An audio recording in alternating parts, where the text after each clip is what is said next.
All right, so let's talk some winners and losers. Tonight was election night. It was election night in Chicago for the mayor's race, and it was election night in Wisconsin for the Supreme Court. So let's do some winners and losers. We'll jump into the losers right away because I think that's more fun. And oh boy, do we have a loser. Paul Vallis, who is leading in the polls all the way. He was up by 5 points. He had a huge win in the original, because this was a runoff because none of the candidates got 50%. Back in the original election where Mayor Lori Lightfoot got eliminated, Paul Vallis won by 11 points. He had 32%, and then Brandon Johnson, his opponent in this election, which is now Mayor-elect Brandon Johnson, trailed him by 11 points. He had 21%.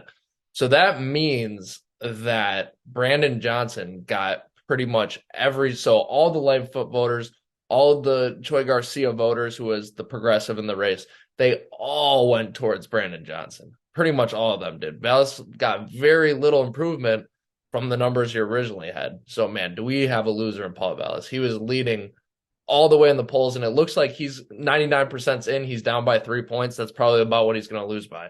And with that, another loser we have is school choice. School choice was something Paul Vallis was bringing to the table in Chicago. Whether you think that's bad or good, you can make that decision. But under Brandon Johnson, that is not going to happen. That is not going to occur.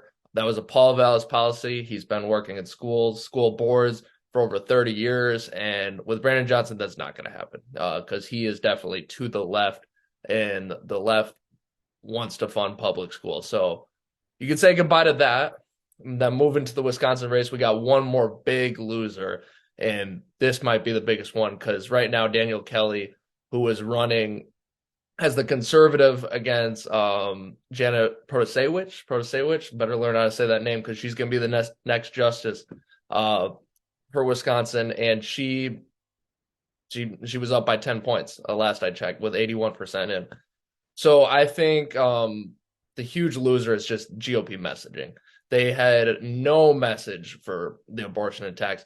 This was a single, and there's no problem with single issue, elections. And this definitely was one with abortion, and the Republicans had no message. They had none.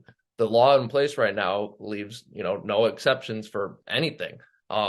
So they just got hit hard. They had no message. And the ad strategies, you may, if you're a Wisconsin, you may have saw all the ads. Daniel Kelly was, all these extreme attacks, but they were one word to describe it is just misguided. Like, what is it guided towards? You're being attacked on abortion and you're talking about all these random cases. It just didn't. Sometimes the culture wars just don't work, and it definitely did not work for the Republicans in Wisconsin. So let's talk some winners on a positive note, or at least for some people. For some people, it's going to be a negative note, but the clear winners are young women in Wisconsin. They definitely showed out for this. Again, whether you agree with, the politics of abortion or not, you can't deny that. They showed out. They went to the polls. They felt attacked. They felt worried. They've seen these stories in the news about, someone who, we don't got to go into too much detail, but someone who was in one of those exceptions and doctors had their hands tied. That's scary for some people. So again, we can have that debate about how long is too long for an abortion? Is 15 weeks too far? Is this too far? Do you want you can have that debate.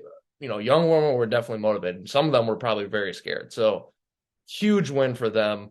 And then just shifting back to the Chicago race a little bit, progressives won. They won the day. Obviously,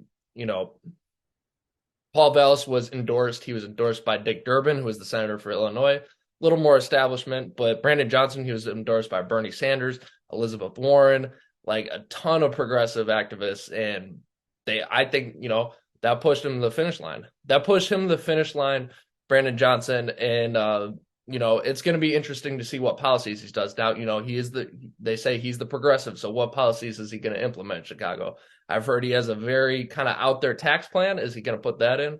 We'll have to see. But obviously, just the progressives was not enough to push Brandon Johnson to victory, which leads us to our last winner, which is definitely the Chicago status quo.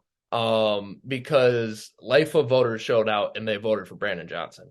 I don't know how many, but it's clear since he won this election and he was the underdog, some life of voters want to stick with him. And, the reason why I say it's the status quo is because he was, yes, he's a progressive, but he was complimenting a lot of officials. Brandon Johnson was complimenting a lot of, I think he was complimenting the district attorney of Chicago already. So he's going to want to keep business as usual. And that's who Chicago decided to elect.